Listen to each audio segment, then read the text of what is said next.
Another set of goods that is typically classified as a market failure is so-called public goods.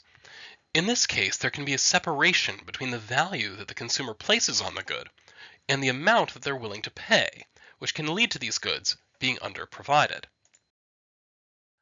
Before we can get into the details, we should first describe what a public good is.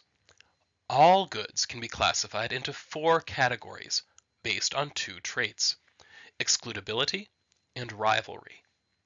Excludability is what it sounds like: the ability to prevent someone from benefiting from a particular good. Most goods we deal with on a regular basis are excludable. For example, a cheeseburger in a restaurant is excludable. I can't simply reach out and take it. Rather, I have to agree to pay for it, and then the restaurant makes the cheeseburger available to me. However, some goods are non-excludable. For example, music on broadcast radio. Anyone with a radio can tune in to a particular radio station and hear the music. When a good is non-excludable, it is remarkably difficult to get someone to pay for it, since no one can prevent them from simply seizing the benefit if they want it. Rivalry is the trait that means that one consumer's benefit from the good interferes with another's ability to benefit from the good. Most physical goods are rival. Every bite I take from a cheeseburger, you cannot take from that same cheeseburger. My wearing a shirt for a day prevents you from wearing that same shirt for that day. However, some goods are non-rival. For example, ideas like the Pythagorean theorem. Literally everyone on Earth could use the Pythagorean theorem at the same time, and no one would interfere with anyone else's ability to use it. These two traits then combine to allow us to classify every good into four categories. Some goods are both excludable and rival. We call these private goods. They're called private goods because economists generally agree that private companies can produce private goods efficiently. Some goods are excludable but non-rival. This tends to be the realm of natural monopolies. Since it is possible to charge people, a private company can provide the good. Non-rivalry means that, effectively, everyone can consume the same unit of the good. As a result, there are significant economies of scale. We simply need to produce the good once, and then everyone can consume it. Some goods are non-excludable and rival. These goods we call common pool resources. This leads to the so-called tragedy of the commons.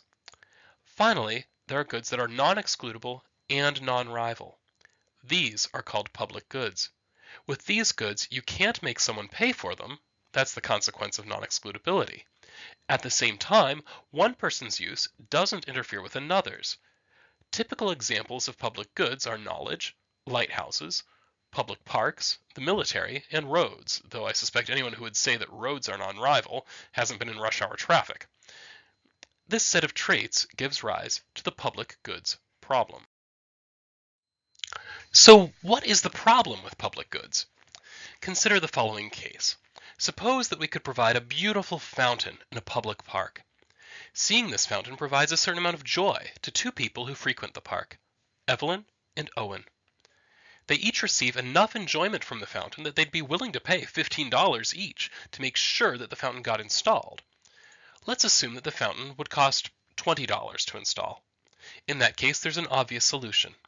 Have Evelyn and Owen each pay $10 and get the fountain installed, and they each walk away feeling $5 better off, as they paid $10 for something they thought was worth $15. However, there's a problem if we try to rely on Evelyn or Owen to individually decide to pay for the fountain. Since the fountain is in a public park, no one can prevent them from seeing the fountain, whether they pay for it or not. That's non-excludability. So Owen may be tempted to just wait and see if Evelyn pays to have the fountain installed. After all, if she does, he can still benefit from it. Non-excludability means no one can stop him, and non-rivalry means he doesn't have to worry about Evelyn paying for the fountain and then using it up by looking at it herself. With non-rivalry, her use wouldn't interfere with Owen's. This is what we call free riding. And the tendency to free ride leads to no one being willing to pay for the thing in the first place. So the fountain is never built. Even though it would provide $30 of value, for just $20 of cost.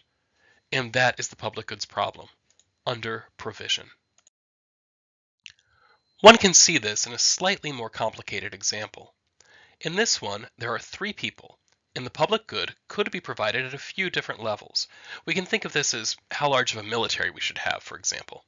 In some cases, like the one here, the person who puts the most value on the good may decide to pay for some of it, allowing the others to free ride on that small provision. But here, even though the provision isn't exactly zero, it is still less than the amount that would maximize the value we get from providing this good. Let's walk through the details. Each unit of this good would cost $100 to provide. The first unit would provide $250 in value total. The second unit would provide $135 total. So both of these should be provided. The reason we can add the values is non-rivalry. All the consumers can share the same unit of the good. The third and fourth units each provide a total less than $100 of value, so they should not be provided. In this case, it is possible that consumer number one would pay for the first unit of the good. They think it's worth $150, but it only costs $100. So we'd expect one unit to be provided. However, no one will pay for the second unit. It's only worth $75 to consumer number one, and less to the others, so no one will individually pay $100 to make sure it gets provided. So while some is provided, the good is still underprovided. So what to do about this problem? The standard answer is that public goods should be provided by government, funded by taxes. By eliminating the choice about whether to pay or not, the free riding problem is obviously prevented. So tax Evelyn and Owen $10 each and provide the fountain, and everyone is better off. However, there's a problem with this option.